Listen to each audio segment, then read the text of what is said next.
Hello, and welcome to Central Booking, where writers and readers are the authority. I'm your host, John Valeri. Today on Central Booking, Connecticut's man of many hats, Phil Hall, a true master of the media industry. A broadcaster, journalist, podcaster, and occasional actor, Phil has also written 11 books on a variety of subjects, from film to his Melville-inspired Moby Dick the radio play. Phil's newest, 100 Years of Wall Street Crooks, chronicles matters of money and malfeasance over the last century, from notorious names like Charles Ponzi and Bernie Madoff to companies like Enron and Lehman Brothers and female offenders like Martha Stewart and Elizabeth Holmes. Far from being victimless, white-collar crime continues to threaten lives and livelihoods, and often in outrageously brazen ways.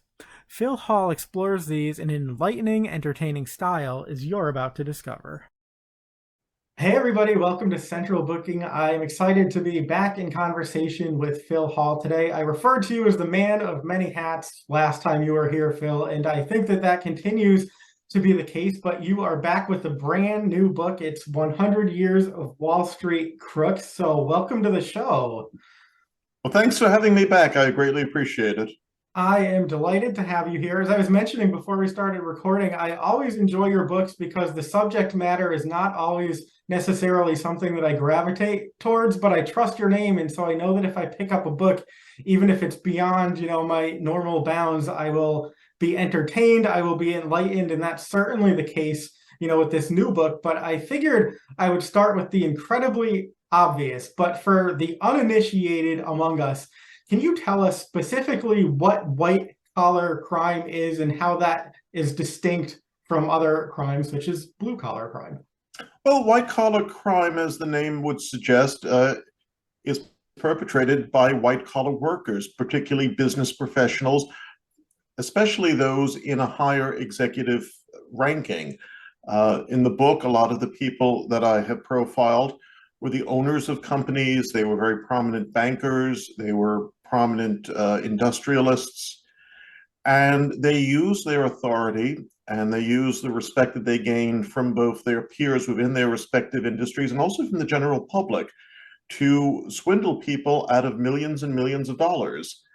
And in writing the book, a word kept coming up that you don't really see that much in conversation anymore. That word is scoundrel. Because these people were scoundrels. They could be called other things, but obviously we're not going to go into that kind of language. But they were scoundrels in the way that they perpetrated these wild and audacious schemes to cheat people out of their life savings, to cheat investors from the money they put into their various ventures.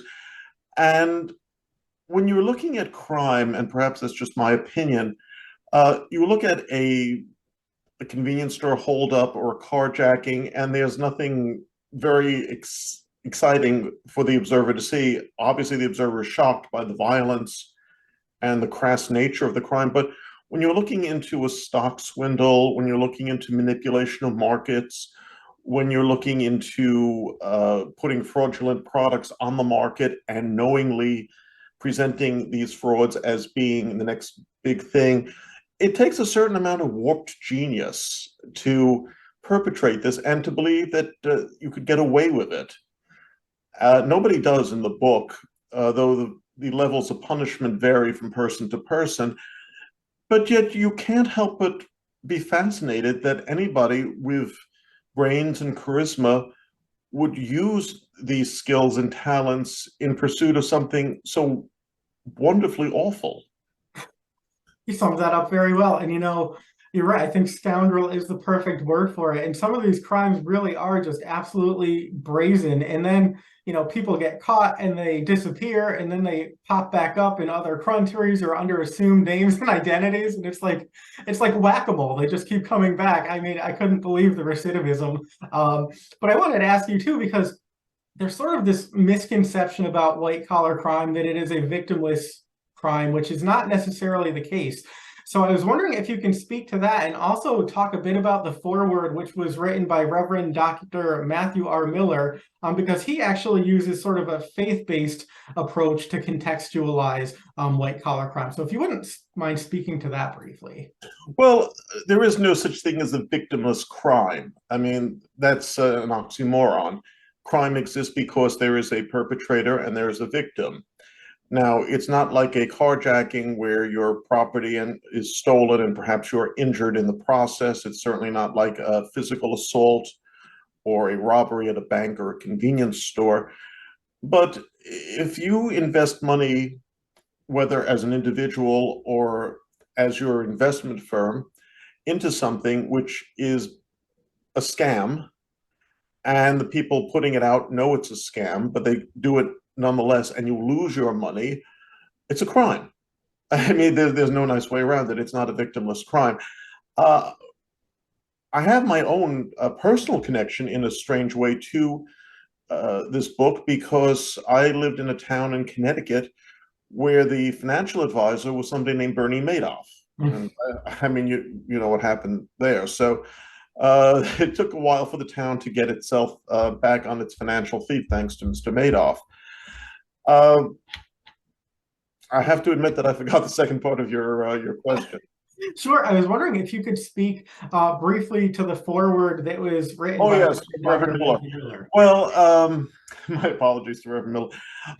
In putting a foreword together, who do you go to write an introduction to a book of this nature? And I am a member of Holy Trinity Anglican Church, where Reverend Miller is actually leaving a few days after we're recording this interview. And I thought it would be interesting to have a moral aspect to it because we're looking at the book and the characters therein from a financial and from a legal standpoint. But did you ever stop and wonder, did these people ever have a true sense of right or wrong, at least from a faith-based level? And I thought it'd be interesting for have that as part of the conversation, which is why he was chosen to do the forward. And I think it's a wonderful forward. It's the first time he's contributed to a book, and I certainly hope that he does more, not only forwards, but books of his own. Yeah, it was fascinating. Like you said, it gives you an entirely different perspective, and I think it was a really interesting entry point for this specific book. And speaking of entry points, my understanding is that this book sort of started as blog posts for a different purpose. So I'm wondering if you can sort of talk about the origins of what became this book, and how those initial offerings turned into a full-length manuscript that we now have to read. You're correct. They were blog posts, but they were isolated blog posts. And the problem with when you're blogging, it's online, and if you're lucky, it'll stay there for a while. Just as an aside, I think maybe 85 to 90% of the online writing I've done in the course of my career is not online anymore. People think when you write something and you put it on the internet, it'll be there forever. No, it won't. Trust me. And problem too is, unless people are looking for a specific blog post or subject, it fades. I mean, with each blog post, I always promote my work very aggressively, but there's a finite period as to when this blog post will be in front of people. And I figured, rather than just have a series of blog posts, because you have to go back and click and read this one and then click to that one, put it all together. And the blog posts were all updated for this book. I'm not just copying what was online and putting it into print. Everything was rewritten, everything was updated to make it fresh. In many cases, there was new research that came in that I decided to include as well. Some of the more recent cases like Martin Shkreli and Elizabeth Holmes, I updated from what was originally there. So this is not a retread of what was online. This is a fresh book. Sure. But I think it's nice to know that, something you did in the past can be repurposed for something contemporary, which is nice. And I can relate to, all these wonderful things that you do online that you think will be there forever. And then they just disappear, poof. And you realize maybe we should have written a book with that while we had the chance. So, take a note, viewer. But let me ask you too, The thing I love about your books is that, again, you cover a range of topics, and maybe people will think, well, do I really want to read about Wall Street crooks? I don't know. But the nice thing is you don't have to have a specific interest, in money or malfeasance to get something out of this book and to really enjoy it. So I'm wondering, can you tell us what is your approach to writing a book like this that, yes, it will speak to a very specific audience, but it also has very broad appeal? So can you tell us how you create that and how you're able to draw upon, your past as a reporter, as a storyteller, to accomplish that in a book? Well, any subject can be of a broad appeal, no matter how esoteric. You look at the works of Rachel Carson, who was originally a marine biologist, and then she wrote Silent Spring, which was about environmental hazards, and this was in 1962 when nobody was thinking about the environment. You look at the works of Carl Sagan, this is astronomy. You look at Isaac Asimov, not so much science fiction, but the regular science writing. You look at the works of Linus Pauling. These were all best-selling authors in their day, and when you look back, you're wondering, how did they become best-selling authors? Because they were writing on such esoteric subject. Any subject can be interesting if you present it in an interesting manner. And what I try to do in my writing is not to bore people, because I think one of the biggest problems in writing, particularly writing on business subjects, is that it tends to be rather dry to the point of being parched.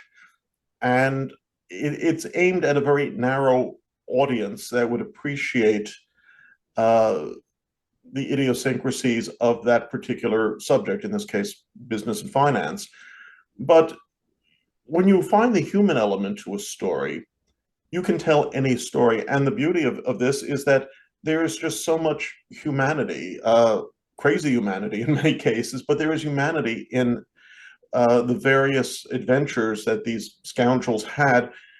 And each story explains who they were, how they managed to rise from very unlikely circumstances, and managed to hoodwink so many people in a relatively short period of time, and the various comeuppances that they received over time.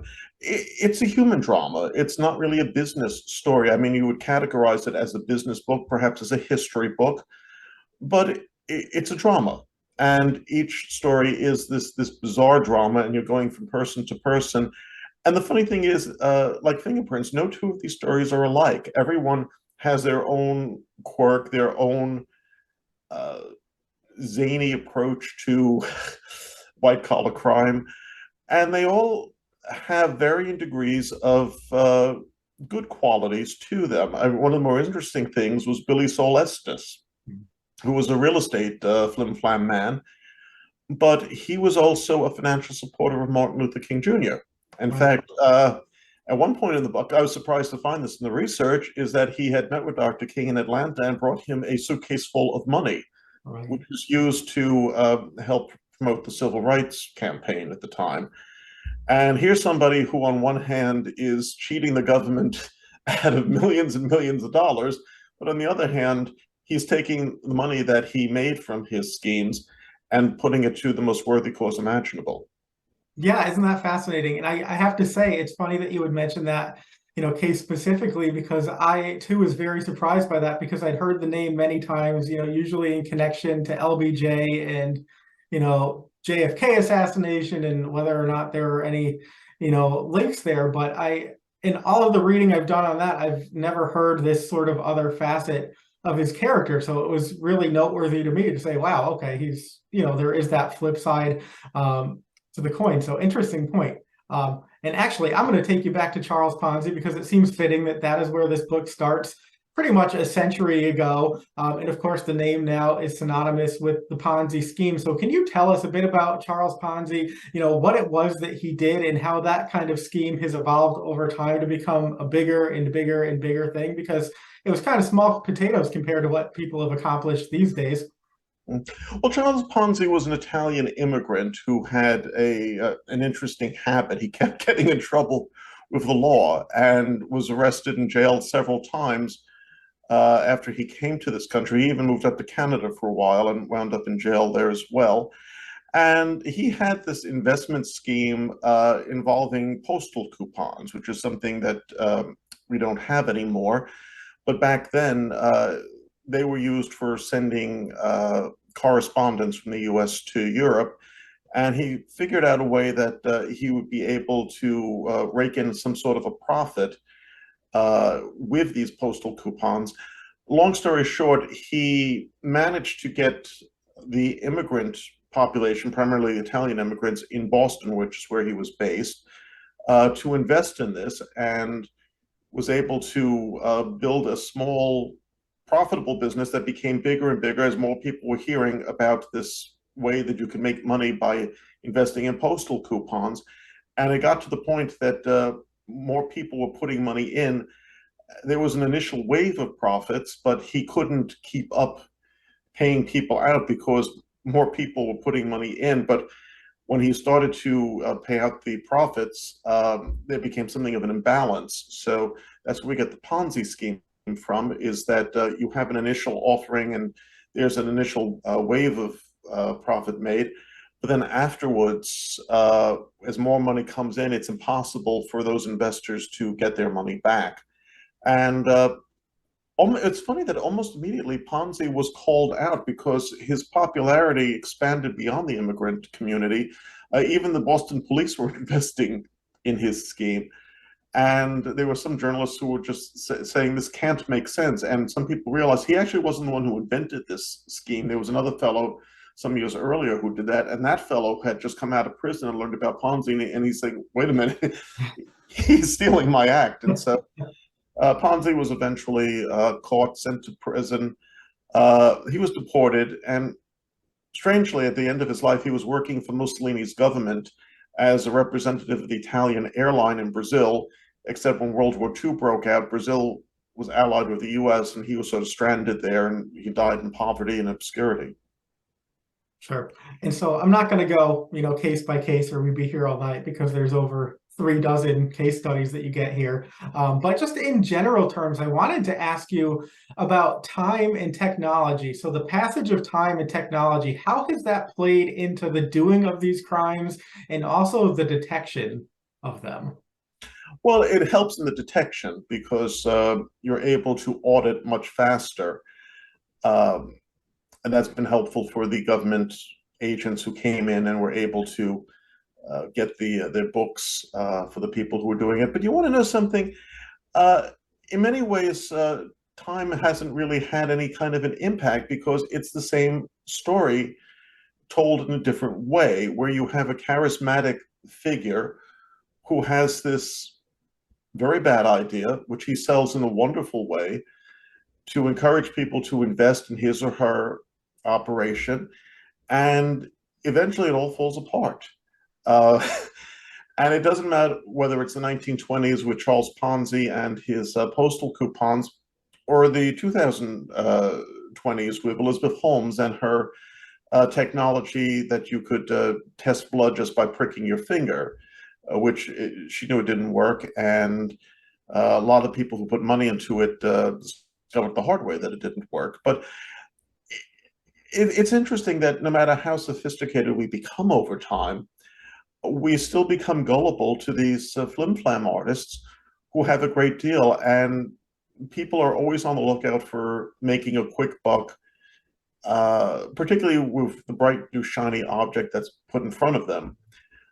And it's funny because the book starts in the 1920s, and it concludes more recently with Martin Shkreli and Elizabeth Holmes.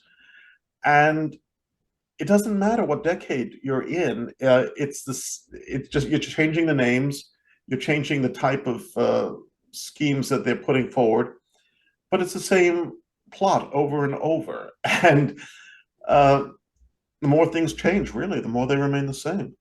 Sure. Fair point. So let me ask you too, we've talked about sort of the brazen, brash nature of these crimes, and obviously there's a lot of greed involved, but I'm wondering, as you were doing your research and write-ups, if you found other, similarities in character traits between these individuals that you're reporting on, because I kept seeing sort of common themes in some of these individuals. And I wonder if, you were finding that too, and why, what those things are and why they're not necessarily a good combination when we're talking about the business of money. Well, a lot of these people were outsiders. They came from poor working class backgrounds. A lot of them were ethnic outsiders. So we have to realize that Wall Street, up until relatively recently, was a white male Protestant bastion. So when you had people who were Irish, Polish, Italian, Jewish, they weren't necessarily welcomed on Wall Street. Granted, there were many people of those communities who did not break the law, but that was a common thread that I saw over and over about the outsider that, for whatever reason, never truly felt at home or welcome, no matter how famous and how rich they became. A lot of these people were not particularly well educated, as we would assume a quality education. I mean, they didn't have PhDs or masters for that matter. One of them, like Philip Musica, for example, I mean, he was, I don't think he even attended school if he dropped out when he was maybe second or third grade. But all of these people have this indefatigable spirit to succeed, if not in the appropriate way, but you have to admire the fact that they stayed focused on what they were doing. They weren't distracted along the way. And I think in many ways, that's why we still talk about them today, because, my goodness, I mean, these people were just so driven and so pinpointed on getting what they wanted. You have to wonder that if they had actually shifted a bit and actually went after something that was truly worth pursuing, what kind of positive changes they could have made in the world. Very true. And so you mentioned too, mostly male-dominated crime, though we've started to see a bit more female involvement. You mentioned Elizabeth Holmes, a few moments ago, and another, Connecticut connection. Obviously, there's the Martha Stewart case. So I'm wondering, if you can speak to that specifically, because I think that that's sort of a touchstone for a lot of people. And I will say too that the chapter on Martha Stewart, I mean, you end, sort of quoting her at a roast that they did for Justin Bieber, where she's really sort of owning her prison sentence and having a bit of fun with that, which is not necessarily something you would associate with your image of Martha Stewart. But again, when you're saying these books, there's humanity in them, there's humor in these stories. You certainly get that with Martha Stewart. But if you wouldn't mind, that's just me blabbing on and on. But give us some insight into Martha Stewart. Well, Martha Stewart was an insider trading case involving a pharmaceutical. And in many ways, she really doesn't quite belong in the book, because her profits, her ill-gotten gains, were relatively small compared to other people in the book. And the harm that she did was not so much to a wider community, the way Bernie Madoff did that. She didn't destroy companies the way that Howard Hughes did. She didn't cheat people out of their life savings the way so many of these people in the book did. She didn't cheat the government the way Billie Sol Estes did. But she was a celebrity. And for whatever reason, she wasn't upfront in describing the circumstances of her trading. And she got caught, and she went to prison, actually. She could have stayed out of incarceration on appeal, but she wanted to get it behind her. And she did. And she's the rare example in this book of somebody who actually gets the last laugh at the end. Because when you think of Martha Stewart today, you don't really think about her as being a crook, even though she was convicted and she went to prison. But she came out, and her fan base didn't leave her. Right. And in many ways, she became even more popular and more successful going forward. And today, when you even see her on television or on the internet, you don't even think twice about what happened years ago with the trading case. And of course, the Justin Bieber roast, which is on YouTube. If you've never seen it in its entirety, her delivery is just remarkable. And you don't think of her as actually being funny. But my goodness, this woman just, I don't know who wrote the monologue, but she owned it. And not she owned what she did, but she also owned the stage in telling it in a way that she turned her tragedy, and in a way it was a tragedy, into this wildly raucous and ribald story. And I've watched that roast several times, and I still laugh out loud at how she tells the story. So, as I said, she is the exception to the rule on several levels in the book. Sure. Yeah, she rebounded quite well. And interestingly, as you mentioned, she comes across now as more human and probably with a lot more personality than people really associated, with her before all this happened. So you mentioned Billie Sol Estes, and obviously Martha Stewart is kind of an outlier, but I'm just wondering, in thinking back in the research that you did, are there any other figures or stories that really grabbed you for one reason or another in doing this that you were surprised by, and found yourself sort of fascinated with unexpectedly? Well, the strangest story, I think, would have been Philip Musica, who was an Italian immigrant who wound up in all these crazy schemes. He was jailed several times. He was released from jail on very suspicious causes, which even at this late date, we're not quite certain how he was able to finagle it. And he lived under several different aliases. And at one point in the 1930s, he was living under an alias. He was running the McKesson Company, which was a pharmaceutical company. And he was recruited by several members of the Republican Party to consider a run against Franklin Roosevelt in the 1936 election. And when I was doing the research on this, I couldn't believe this something like this could possibly happen, where somebody who is a crook living under a pseudonym is able to pass himself off as being this respected business executive to the point where political leaders are coming to him, begging him to run for president. And how this could have possibly happened, and about 2 years after that happened, his house of cards collapsed. And when the federal agents were coming to arrest him, he went into the bathroom of his Connecticut mansion and shot himself. But he did it in such a way that he slumped over the bathtub and did not bleed on the floor because they had a white carpet in the bathroom, and he didn't want to get blood on it. The things that are so wild, you really do have to read it to believe it. It's fascinating. So let me ask you too, as I mentioned at the outset, you are a man of many interests, many talents. You wear many hats. You've been involved in, radio, television, podcasting, lots of online content. So can you give us, a bit about your background, and then tell us how you've sort of been able to draw upon your interests and passions and turn them into career pursuits? Well, I've always been a journalist. I wanted to be a journalist ever since I was 13. So being a journalist, people think, oh, well, that means you can write. No, actually, being a journalist means you can listen. Being a commentator means that you can write and you can bloviate, but being a journalist means you have to listen, you have to observe what's going on, and you have to take what you've absorbed and share it with people in a clear and cogent manner. Not the easiest thing to do.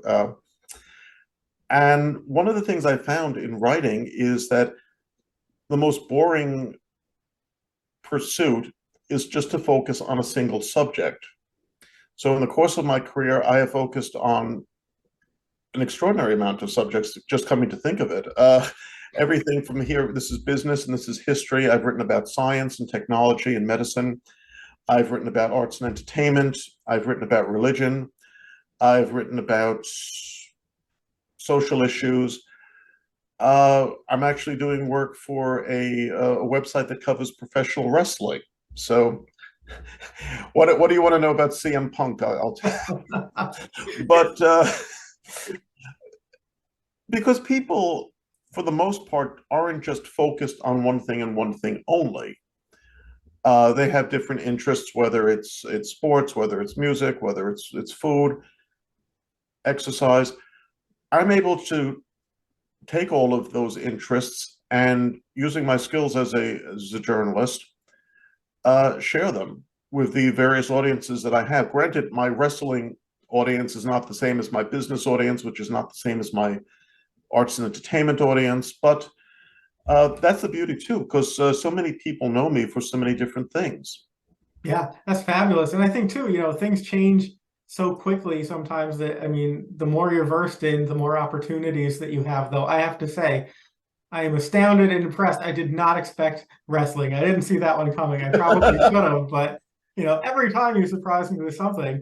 And so I think that this probably will expand on some of what you just said. But I did want to ask you too, because a lot of people who tune in are always looking for words of guidance or advice, in terms of a creative life, a writing life, or even just a life of curiosity. So in looking back, what is the best advice you think that you were ever given? And then the flip side to that, the best advice that you were never given, but had to learn for yourself throughout the process of actually doing this work. Okay, best advice I was ever given is proofread, because Good nobody. advice. It's very good advice. Nobody likes typos or sloppy writing. The best advice I was never given is believe in yourself.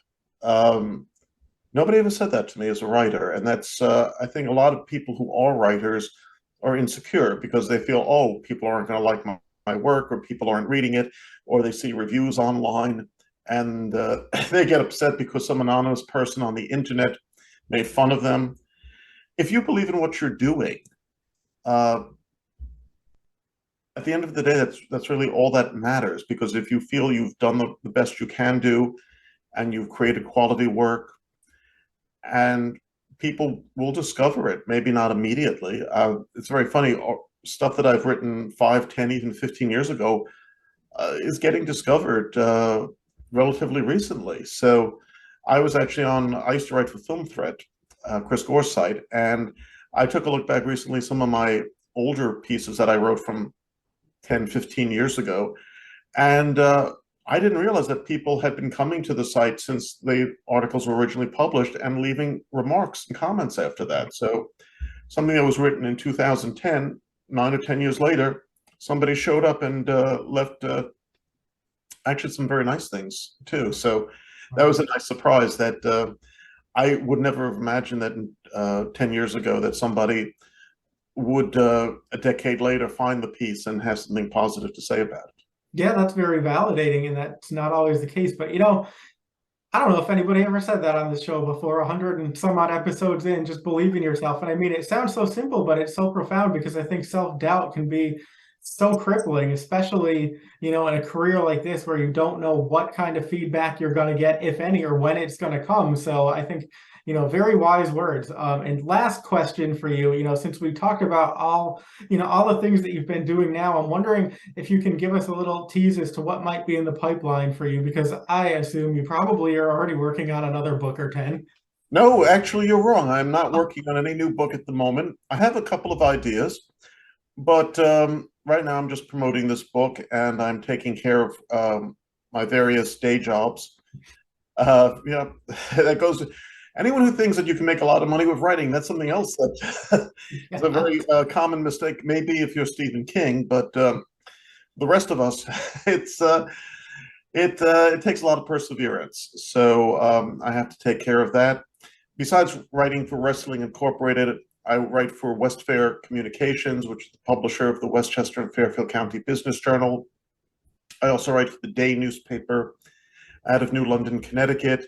I have a weekly column on Cinema Crazed. Been doing that for a number of years. And I also need to give a shout out to John LeMay, who is the publisher of Bicep Books, who was responsible for this book coming into creation. Nice. So it is a hustle. See, you were the man of many hats, and you were the man of much hustle. So next time you're here, with the book that I'm sure will eventually come, that is how I will introduce you. So I'm not overly redundant, but all right, Mr. Phil Hall, I will let you get back to it, because you have quite a lot on your plate, but people you must go pick out. Oh my gosh, 100 Years of Wall Street Crooks. Like I said, you really do have to read it to believe it. You will be fascinated. It's just another terrific read. Thank you so much, Phil. It's always nice to catch up with you. My pleasure. Thank you so much for having me, John. That's it for this episode of Central Booking.